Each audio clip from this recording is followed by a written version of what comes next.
smile. May kasabihan tayo na laughter and smile are the best medicine. Lahat tayo ay dumadaan sa mga problema at kahirapan. Pero huwag natin kalimutan ang tumawa at ngumiti dahil may malaking tulong ang pagngiti sa ating buhay. Ang pagngiti ay nakakaapekto sa mga nakapaligid sa atin. Halimbawa, kapag may nakasalubong ka, ngitian mo at gagayahin ka rin nila. At ito ay nakakatulong sa atin upang maging masaya at ito rin ay nakakabawas ng lungkot at stress. No one is in charge of your happiness except you.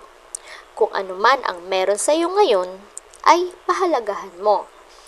Hindi mo kailangan tambayan ang iyong problema. Ang dapat mong gawin ay gawan ito ng paraan at solusyonan dahil ikaw lang ang makakagawa niyan sa sarili mo. Nakadepende sa iyong sarili kung pipiliin mong maging positibo palagi at ito ay manggagaling sa kalooban mo. Gawin mo lahat ng makakaya mo at huwag mong pansinin ang mga pumupuna sa iyo, lalo na kung hindi naman ito makakatulong sa iyo. Ang importante, gawin mo ang makapagpapasaya sa iyo at makakabuti sa buhay mo. Stop thinking so much. It's alright not to know the answers. Guys, tandaan mo, importanteng maunawaan natin na hindi lahat ng mga katanungan sa iyo ay alam mong sagutin. Ngunit, hindi nangangahulugan na wala ka ng kaalam-alam. Stop thinking too much sa mga bagay na hindi nakakabuti at nakaka-stress sa'yo, lalo na sa iyong kaisipan. Dahil masasayang lang ang oras mo sa mga kakaisip ng mga walang kabuluhan. Good and bad things will happen in life. Ituloy mo lang ang buhay mo at palaging magpasalamat sa Diyos dahil yan ang pinaka-powerful sa lahat, ang magpasalamat sa ating Panginoon. Don't compare your life to others and don't judge them.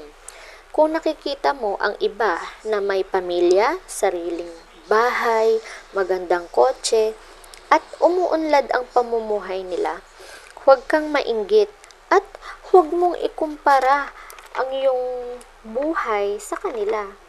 Dahil kung ikukumpara mo ang buhay mo sa iba, makakaramdam ka ng inggit at parang hindi ka kontento at napag-iiwanan ka na. Tandaan mo, ang buhay ay hindi karera, hindi ito pabilisan, kundi patagalan. Hindi mo malalaman ang tunay mong kakayahan kung ikukumpara mo ang buhay mo sa iba. At hindi mo makikita ang blessings mo kung palaging blessings ng iba ang tinitingnan mo. Tandaan mo rin na ang iyong sarili ang palagi mong kasama. Kaya mag-focus ka sa iyong kakayahan at ayusin mo ang buhay mo. Maging mabait sa iyong sarili at sa iyong kapwa. Naniniwala ako sa kasabihan na love and kindness are never wasted. They always make a difference. They bless the one who receives them, and they bless you, the giver. What others think of you is none of your business. Kung ano man ang iniisip sa'yo ng ibang tao, meron kang choice kung magpapaapekto ka or hindi mo na lang ito papansinin o hahayaan mong masaktan ka dahil sa opinyon ng iba. Sa katunayan, wala ka naman dapat na patunayan sa kanila para lang magustuhan ka ng mga taong nakapaligid sa iyo. Kung palagi mong iisipin ang sasabihin ng iba, magkakaroon ka ng takot sa iyong sarili na hindi ka nila magustuhan dahil sa mga iniisip nila. Sabi ko nga, meron kang choice.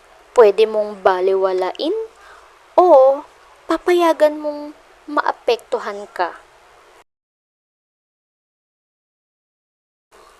Time heals everything.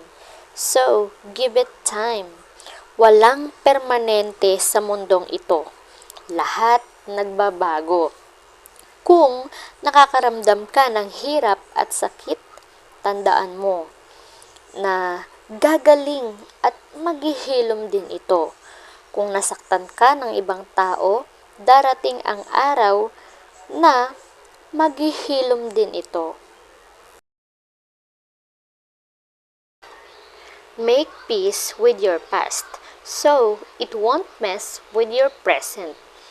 Kung marami kang mga pinagdaanan sa iyong buhay tulad ng mga problema at paghihirap, huwag mong hayaan na palagi kang nakatingin sa nakaraan dahil hindi mo makikita ang magandang opportunity kung palagi mong sinisisi ang iyong nakaraan. Minsan, natatakot ka sa isang bagay dahil nakatingin ka sa iyong mga past experiences. Pero, hindi mo ba alam na ang resulta na ginagawa mo ay nanggaling sa mga ginagawa mo ngayon? Kaya, ngayon mo gawin yung mga bagay na ikagaganda ng buhay mo. Kung may balak kang mag-ipon, gawin mo na ngayon. Kung gusto mong mag-diet, gawin mo na ngayon. Now na. Pero, hindi ngunit sinabi ko na kapag nag-diet ka ngayon, ay papayat ka na mamaya. Siyempre, kailangan mo rin mag-exercise at mag-diet. Kailangan pa rin ng disiplina sa sarili at consistent araw-araw. Kung may natutunan ka sa video na ito, please like and comment sa mga natutunan mo. Thank you!